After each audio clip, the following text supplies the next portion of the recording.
C'est trop fort. La Côte d'Ivoire, c'est trop fort. Je vais devoir le dire à chaque fois qu'ils jouent ou à un moment vous allez vous le rentrer dans le crâne. Là aujourd'hui l'Équateur ils mettent 2 barres en première mi-temps, tu te dis c'est chaud, ils vont arracher la victoire grâce à Amad Diallo qui fait une entrée de malade mentale et qui te met un but à la 90e. Et avec la manière en solidité de fou. C'est trop. Là ils scellent leur qualif en 16e de finale quasiment sûr. C'est une folie. Je vais pas trop parler. Juste ce mec-là, il met une gifle à un bon nombre d'attaquants européens, à un bon nombre d'attaquants qui jouent dans les grands clubs en Europe, là. Ce mec-là, là, quand il va être transféré dans un gros club, mais j'imagine même pas ce que ça va être. C'est n'importe quoi. Comment il te fait tourner la tête à chaque fois qu'il a le ballon. C'est trop, trop fort. Gros respect à l'Équateur aussi, qu'on fait une première mi-temps de malade mental et qui, franchement, avec leurs 2 barres, méritaient au moins de mettre un but en première mi-temps. Après, en deuxième mi-temps, la Côte d'Ivoire, ils ont inversé la tendance et on va pas se mentir sur la deuxième mi-temps. On savait que ça pendait au nez de l'Équateur. Là, la Côte d'Ivoire, ils méritent d'aller chercher cette victoire. Ce but d'Amad Diallo, il arrive, mais limite, tu sais qu'il va arriver. Même si à la fin, tu perds espoir, il mérite d'arriver. Les deux équipes sont ultra solides défensivement. C'est une folie comment c'est dur d'aller leur mettre des buts et l'Équateur, c'est en grande partie grâce à ce mec-là. Parce qu'encore une fois, le match de Pacho ce soir, tu peux lui mettre Marquis, Nuno, Hakimi à côté de lui, ou tu peux lui mettre Incapi. Il en a rien à faire. Ça reste le meilleur défenseur central du monde et c'est la réalité. Merci encore une fois le football. Tous ceux qui sont allés se coucher cette fois, encore une fois, vous avez raté. Parce qu'on a encore eu un but à la dernière minute qui vient sceller un match de malade mental. Le niveau de jeu, il était excellent. Et même si ça finissait en 0-0, j'aurais trouvé le match rentable. Tellement le niveau de jeu, j'ai kiffé voir jouer. L'Équateur, c'est fort à leur manière. La Côte d'Ivoire, c'est trop fort aussi à leur manière. Et j'ai trop envie de voir ce qu'ils vont donner face à l'Allemagne, les deux. Parce que je vous dis la vérité, hein, que ce soit l'Équateur ou la Côte d'Ivoire, ils peuvent aller les bousculer tous les jours. Mais tous les jours.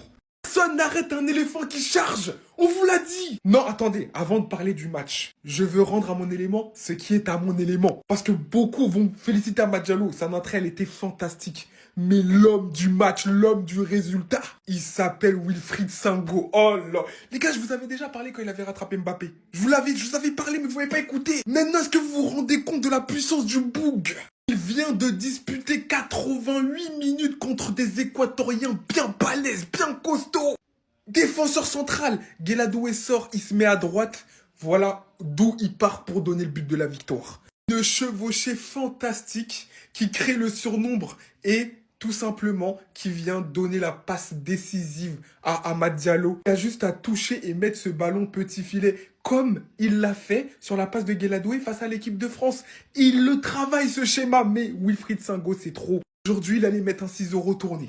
Voilà. Aujourd'hui, il y a un attaquant équatorien, il a essayé de lui mettre un coup d'épaule, c'est lui qui est tombé. Et il est parti lui crier dessus. Tu crois que tu vas faire tomber un éléphant? Et il a strangulé un attaquant. Il a commencé défenseur central, il a fini latéral droit. Défenseur central, clean sheet, à droite, passe décisive. Mais les gars, moi je vais parler. Moi je vous ai parlé. Écoutez-moi, Wilfried Sango. En fait, j'ai dit si c'est pas les blessures là. Moi je dis, il doit être dans les plus grands clubs. Alors là, vous n'avez pas idée de ce que la Côte d'Ivoire vient de faire. Commençons par la première chose. Ils viennent tout simplement de battre une équipe qui était invaincue depuis septembre 2024. 2024. Comme vous pouvez le voir, l'Équateur tabassait tout le monde ou faisait match nul jusqu'à ce qu'il tombe sur la Côte d'Ivoire. Et aujourd'hui, pendant que tout le monde s'attendait à un match nul, vu comment le match était disputé, l'Équateur dans le match a tapé 2 fois la barre, la Côte d'Ivoire une fois. On s'attendait tous à un match nul jusqu'à ce que cet homme-là rentre. Et avant même de parler du but, est-ce qu'on peut parler du match de cet homme-là? Yann Diomandé, mais quel match de taré. Sur son côté droit aujourd'hui, je me rappelle pas d'une action où il n'a pas fait la misère à un capier. À chaque fois qu'il prenait un capier de vitesse, il le terminait. Chaque prise de balle était synonyme de danger. Le gars était inarrêtable. Malheureusement, ce qui a rendu la tâche difficile pour la Côte d'Ivoire aujourd'hui, c'était le milieu. Franck Kessié et Fofana aujourd'hui étaient à la ramasse. Et en plus de ça, du côté de Doué, c'était un peu plus compliqué aujourd'hui. Cependant, lui, il y a une explication. Singo dézonnait énormément. Ce qui faisait que la plupart du temps, Doué se retrouvait tout seul. Après toutes ces galères, comme je vous l'ai dit, on a eu l'entrée d'Amad Diallo. Et sans surprise, encore une fois, exactement comme ce qu'il a fait avec la France. Après un excellent travail de Singo sur le côté droit qui est monté avec la balle, on a Amad Diallo qui s'est encore une fois bien placé aux abords de la surface. Il reçoit le ballon, enchaîne avec un tir sans contrôler et ça rentre. À la 90e minute, encore une fois, je le rappelle, il se place désormais comme étant le sauveur de la Côte d'Ivoire à chaque match. À chaque fois qu'il rentre en jeu, tu sais qu'il va faire un truc. Et pour le coup, grâce à cette victoire de la Côte d'Ivoire, la suite s'annonce vraiment parfaite. Et étant donné que le prochain match c'est face à l'Allemagne, s'ils réussissent à battre l'Allemagne, ils passent premier. Ou s'ils font match nul, ils auront juste à battre Curaçao et comme ça ils terminent premier au deuxième. C'est parfait pour eux. Mangez ça correctement. Tapez ça. Équateur, c'est quoi? On a mangé ça comme il se doit. Tapez ça dedans. On a tapé France Équateur, mais pas taper quoi? 1-0 sec. Objectif final minimum. Objectif final minimum. Et quand c'est quoi les fumeurs de porc, ils peuvent rien que meilleure nation de tous les temps, c'est nous. L'éléphant le plus dangereux d'Afrique et du monde entier, c'est nous. C'est-à-dire, objectif c'est final. C'est-à-dire, on est venu là, c'est pas pour venir faire de la figuration. Amad Diallo, petit frère, tu connais ballon. Tu connais Yann Diomandé, vous connaissez ballon, les petits frères. Quoi, Équateur, c'est quoi? On met ça. Équateur, c'est crudité. On a tapé ça correctement comme il se doit. C'est-à-dire, on les a mangé du début jusqu'à la fin. On te parle de Côte d'Ivoire. Meilleure nation de tous les temps. C'est-à-dire, meilleure nation de Coupe du monde là. C'est-à-dire, c'est minimum final. C'est-à-dire, la manière on est lancé comme ça. C'est-à-dire, Allemagne, ça vient vers vous. C'est-à-dire, chacun va passer au scanner. Allemagne, ça vient vers vous comme ça. C'est-à-dire, ça vient, c'est sur un plateau d'or. Vous allez passer au scanner. Vous allez passer au scanner. Tranquillement, tranquille. Et vous allez passer comme ça. De la manière France est passée, c'est comme ça Équateur est passé. C'est comme ça Curacao va passer. Et c'est comme ça Allemagne aussi va passer. Brésil va passer. Espagne va passer. Argentine va passer. Vous allez tous passer. Tranquillement, tranquillité d'esprit. C'est exceptionnel! Exceptionnel! Il est 3 heures du matin, je suis dans un hôtel, je vais réveiller tout le monde! Les amis, la performance héroïque, légendaire de Yann Diomandé pour une première en Coupe du Monde. Pondre ce qu'il a pondu, mettre la misère à une caplée comme il lui a mise. C'est tout simplement génial, phénoménal. Les adjectifs, les superlatifs me manquent. La performance qu'a pondu ce garçon ce soir, elle est à encadrer dans les masterclass individuelles de l'histoire de la Côte d'Ivoire. Et je m'en bats. Les amis, quelle putain de performance! On s'en fout, on se fait bannir, on dit des insultes, mais on dit les termes. C'est incroyable. Sur chaque action, chaque performance, chaque accélération, ça fait mouche. Il est un dynamiteur d'exception. Le match que Yann Diomandé vient de pondre, il est 3h10 du matin, je vais en rêver toute la nuit. Je vous jure. Et je vous jure que j'exagère pas. Refaites-vous le match. C'est un tueur. Et c'est une performance XXXXL. Je t'aime. Voilà, c'est le point de la Côte d'Ivoire. Eh Dieu, il dit plein, on est sorti pour vous. Il n'y a pas honte dedans. On a gagné France. C'est l'Équateur qui va nous faire peur. Impossible. On a sécurisé les 3 points. Ce sont les éléphants. Je vais des cœurs pour Amad Diallo. Petit, tu es fort. Petit, tu es fort. C'est mondial. Luffy Senghor, de parler de ce match sans parler de toi, c'est que c'est méchant. Avant le match, il dit quoi? Il dit l'homme qui se donne à fond, l'homme qui joue le cœur. Il n'y a pas de match qui va nous décevoir, c'est impossible. Tous les matchs, il confirme, déposé. Il a fait une belle prestation à la défense et puis il est passeur encore. Non, déposé pour ce joueur-là, Senghor. La panthère, chapeau, il a tiré le chapeau.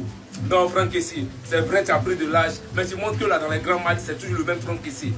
On va parler des joueurs, on va oublier notre gardien, c'est impossible. Yaya Fofana, il est venu très fort. Et tu es fort que pour toi. Aujourd'hui là seulement, il a déposé Yaya Fofana. Ouais, la Côte d'Ivoire, les éléphants. Sans oublier le match de Nicolas Pepe aussi et de tous nos éléphants. Félicitations à nous pour les 3 points, c'est le plus important. Et c'est qu'on voulait sécuriser les 3 points. Nous on va jouer 8e finale de Coupe du Monde en 2026. Voilà, ce sont les éléphants de la Côte d'Ivoire, la team. Il va se des cœurs. Petit, il allait t'oublier. Même s'il n'a pas marqué, Petit a montré qu'il n'avait pas peur. Depuis le début du match, c'est débordement sur le côté. Et Yann Diomandé, non, il était petit chapeau. Non, la team, on verse les cœurs pour ces joueurs-là. Amad Diallo, Yann Diomandé, tous les éléphants de la Côte d'Ivoire. On ensemble, c'est la Côte d'Ivoire qui gagne. Le patron à la CAN, le patron à la Coupe du Monde, ça bouge pas les gars. Amad Diallo qui commençait ce match pas titulaire. Alors qu'encore une fois, vu la canne qu'il avait tapée, pour moi, c'était pas normal. Il doit être titulaire. Et il l'a encore montré. Pourquoi? Parce qu'il est capable d'être juste, les gars. Il est capable du geste qui te fait gagner, d'aller marquer ce but. Parce que voilà, sa patte gauche, on sait qu'elle est incroyable. Il a une qualité immense. Et effectivement, j'ai pas compris comment tu peux t'en priver. Comment aujourd'hui tu peux te priver déjà d'un quatuor, Diomandé, Amad Diallo, Nico Pepe, Eli Wahi. En vrai de vrai, tu as quand même une armada extraordinaire si tu mets ces 4-là directement. Et puis aujourd'hui, Amad Diallo, il a prouvé. Plus jeune buteur ivoirien de l'histoire de la Coupe du Monde. Et encore une fois, c'est lui qui te fait la diff. C'est lui qui marque le but, qui te fait gagner. grand respect à Amad Diallo et tu mérites d'être titulaire dans cette équipe. Aujourd'hui, il te permet de prendre 3 points extrêmement importants du coup face à l'Équateur. Deuxième du groupe, quand tu sais que tu vas jouer derrière Curaçao, on a vu ce que ça donnait face à l'Allemagne. Bon, aujourd'hui, tu as peut-être, entre guillemets, assuré ta potentielle qualif. Théoriquement, il te manque plus qu'un point. Et effectivement, avec Curaçao, tu as les 6 points à aller chercher et une qualification en patron et solide pour la Côte d'Ivoire. En tout cas, clairement, c'est ce qu'on attend parce que le taf a été fait sur ce match d'ouverture. Et que dire de cet homme? Oh là là, les gars, Yann Diomandé, qu'est-ce qu'il leur a fait ce soir? On regrettera une chose. C'est qu'il a tué 2-3 supporters quand même sur sa finition. Il y a 2-3 fois où il arrive à éliminer, que ce soit Hincapié ou autre, il rentre dans la surface, il t'envoie des drops. Ça, Diomandé, c'est ce sur quoi va falloir progresser. Tu peux pas briser des reins comme ça, briser des carrières et tirer en tribune. C'est pas possible. Parce que si jamais ce soir, il applique un tant soit peu sur le dernier geste, sur la frappe, il te sort un match XXL taille patron et bon, tu lui laisses les clés du camion derrière. Vraiment ultra costaud les gars, Yann Diomandé. Et puis déjà qu'il y a les clubs qui sont tous chauds sur son dossier, autant dire que ça va pas arranger la situation. Coup du marteau, la Côte d'Ivoire s'impose dans cette rencontre qui l'opposait à l'Équateur. À la toute dernière minute, ils vont chercher cette victoire qui est importante. Faut le dire, dans ce match, ils ont pas mal lutté, parce que l'Équateur, ils se sont créés de nombreuses occasions. Ils ont quand même mis 3 barres. C'était un match rude où les deux équipes se sont beaucoup cherchées. Quand même trouvé que côté ivoirien, ça a manqué de technique. Le milieu de terrain, ça a été pauvre. Que ça soit Kessié de son côté ou alors encore Seko Fofana, je les ai trouvés tous les deux vraiment moyens. Je comprends même pas quand on a des options comme Ouley, comment on le met pas titulaire. C'est incompréhensible. Parmi les 22 joueurs sur la pelouse, s'il y en a un qui va se souvenir de ce match, c'est Hincapié. Qu'est-ce qui s'est fait mélanger par Diomandé? Toute la rencontre, ça a été ça. Je suis même pas convaincu qu'il ait gagné au moins un seul, ne serait-ce qu'un seul des duels de ce match. Emers, vieux père, il y a quelque chose qu'il va falloir m'expliquer. Comment Amad Diallo n'est toujours pas titulaire? Dès qu'il rentre en jeu, c'est but. Mets-le titulaire au prochain match. On va voir la différence. En tout cas, ça reste une belle opération pour la Côte d'Ivoire. Moi, je veux voir mon gars titulaire. J'ai le maillot. Numéro 15, c'est floqué déjà. Nous, on attend de voir notre Amad Diallo titulaire. Il fait du sale. Dès qu'il est en sélection, c'est que du sale. Titularise-le. Un petit coup d'œil rapide sur le classement. Du coup, l'Allemagne qui prend la tête de ce classement avec 3 points, suivi de la Côte d'Ivoire 3 points. Équateur, Curaçao 0. Rien n'est encore fait, c'est que le début. Mais que ça soit l'Allemagne ou la Côte d'Ivoire, ils réalisent vraiment une belle opération aujourd'hui.